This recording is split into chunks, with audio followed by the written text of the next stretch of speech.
Because there literally was a whole generation, particularly between the ones who died in the war and the ones who died in influenza. There was a whole generation that just was gone.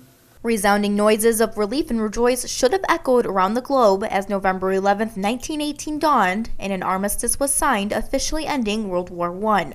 But instead, the world was preparing for another war, a war against a deadly pandemic that couldn't be won with armies and weapons. The Spanish influenza was a deadly mystery to the people of 1918. While the flu is a common ailment now, the Spanish influenza was the first H1N1 related strain, and it was unusually deadly. In the United States alone, it killed 675,000 people and decreased life expectancy by 12 years. The thing about the Spanish influenza was that it primarily hit those people that were young and healthy. And most of the victims of the flu died when they were on their way to recovery, and then they would develop pneumonia. And it was the pneumonia that ended up being fatal.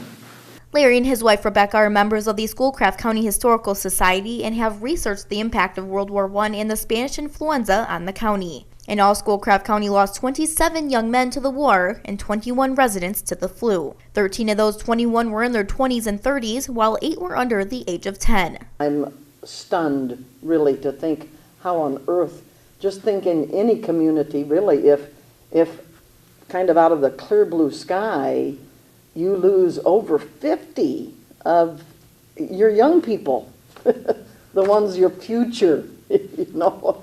So I can see how it would have just brought it to a halt, and it did. The flu only claimed the lives of 2 in November, but as time passed, the cases became much more serious and exceedingly prevalent. By December 6th, over 300 cases of the flu had been reported, sending the city of Manistee into a frenzy.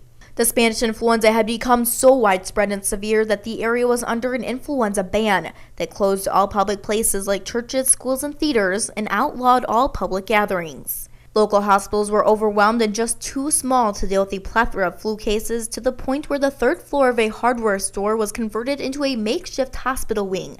On top of all of this, there was a nursing shortage since many were still overseas tending to the wounded of the war. And if you violated the influenza ban, you were subject to arrest. So they took it very seriously. And I think the fact that they did shut down all public gatherings helped to stop the spread. The quarantine remained in effect until December 31st, putting a damper on the Christmas spirit. This had an incredibly negative economic impact on the area, as stores were forced to stay closed through the holiday season. The Petersons said they hope this event brings thankfulness to the table as we close in on the 100th anniversary of the deadly pandemic. Reporting from Manistee for ABC 10 and the CW5, I'm Chelsea Birdsall.